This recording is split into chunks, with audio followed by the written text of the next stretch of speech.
चौथी रायत केनसी डर कि रीतिर रायत नुहे।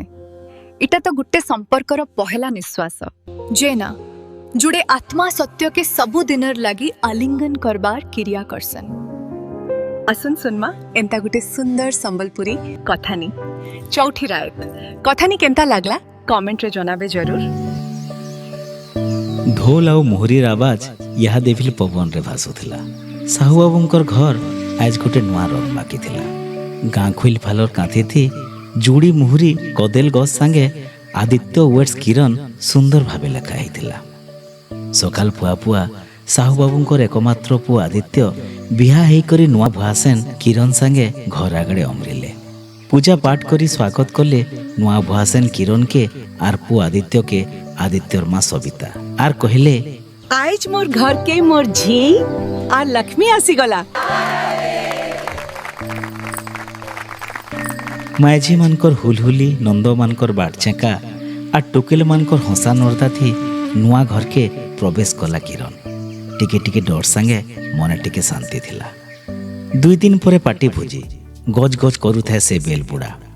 बारिआड़े ताकर बढ़ेटे पड़िया आउ से पड़िया न टेंट मारिकरी बढ़ेटे हल बना ही थाए आर बने सुंदर करी बना ही थाए गोटे स्टेज उपरे पड़ी थाए राज सिंहासन बागी जुड़े चेयर आर चेयर उपरे बसी थान आदित्य जे कि आज हल्का मेरून रंग रो गोटे सूट आउ किरण भी हल्का पिंक कलर रो लेहंगा आउ मेकअप नहीं करी बहुत सुंदर लागुथिला। से डर आउ लाज मुहे आज नहीं दिसु थाई। तले हल्का हल्का बाजू थाए उमा दादार गाना प्रेम दीवाना मुई तोहर प्रेम दीवाना। लोग बाग बंधु बांधव सांग साथी आसुथान गिफ्ट लफाफा माने देई करी नुआ जुड़ी के आशीर्वाद करी करी जाउथान।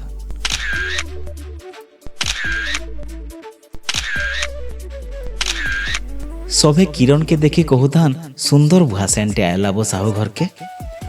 आदित्य और सांग माने भी खेचड़ बाचड़ है आदित्य के कहूथान आमर सिंगल पार्टी के आरु काहे आयब हो तुम्हें तो डबल है गलो बहु देखो पाइलो आमर आदित्य के पाइलो बेले पूरा नहीं रखी पकाबो फेर आमर सांग मान करने की भी घाय घाय छाड़ू थबो।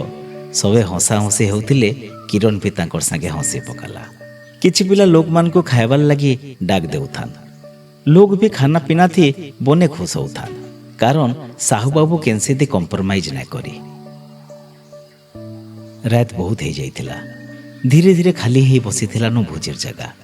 गाना बाजना नाई सबुथुला खाली रंधा बड़ार सामान रो ढंग ढांग सबत। आदित्यर माँ किरण के कहले चल नोनी एतकर आराम कर बुझा बने थकी जाइथेबु। किरण मोर तल करी हाँ बोला। ए उर्मिला नई जगह किरण के तार सुइबार बखरा देखेने हाँ गो काकी बोली उर्मिला जे कि आदित्यर ककार पुओ मदन दादार कन्या आरे किरण आ बोली हाथ धरिक नहीं गला गोटे नुआ बखरा के और कहला गोटे नुआ जीवन मूल करबरे दिवे हरबर नहीं हेब टिके मेमोरेबल बनाब।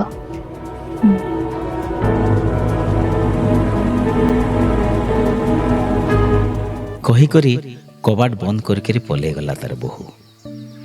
कबाट बंद हैला कि किरण रो छाती बने करी धक धक कला। इटा से राय थिला जार विषय थी जुआन हेला दिनु केते कथा सुनी आसी छे।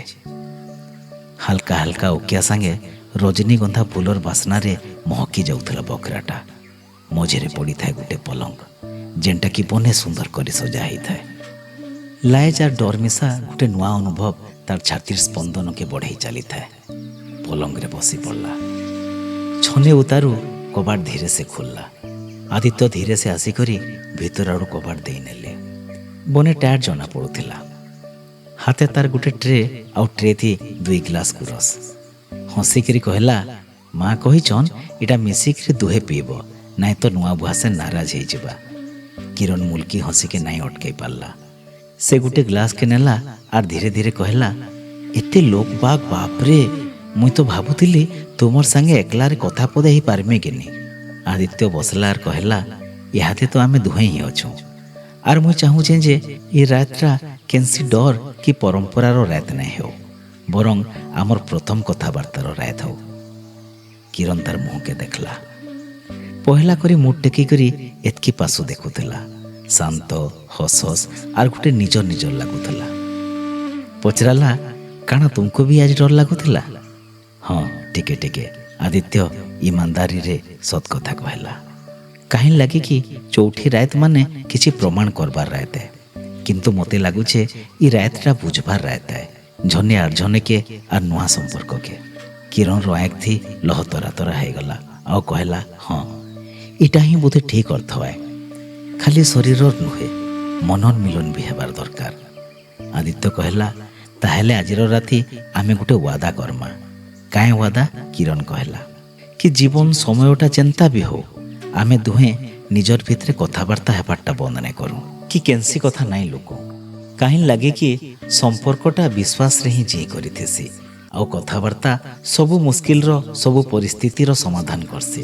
ହଁ ସତ୍ କଥା, ହସିକିରି କହିଲା କିରଣ। ଆଉ କହିଲା, ଇଟା ହିଁ ଆମର ଅସଲି ଚୌଠି ରାୟତ, ବିଶ୍ୱାସର ଶପଥର ରାୟତ। ଦୁହେଁ ବହୁତ ଟାୟାର୍ଡ ହେଇଯାଇଥିଲେ। ଏନ୍ତା କଥା ହଉ ହଉ କେତେବେଳେ ଯେ ଶୋଇ ପଡ଼ିଛନ୍। ମା କବାଟ ଠକ୍ ଠକ୍ କଲେ କି କିରଣ ହଁ ମା ବୋଲି କବାଟ ଖୋଲିଲା। ଆଉ ମା ଡାକଟା କିରଣ ଆଉ ତାର ଶାଶକେ ଗୋଟେ ନିଜର ନିଜର ଲାଗୁଥିଲା। କଥାନି କେନ୍ତା ଲାଗଲା ଜନାବେ ଜରୁର।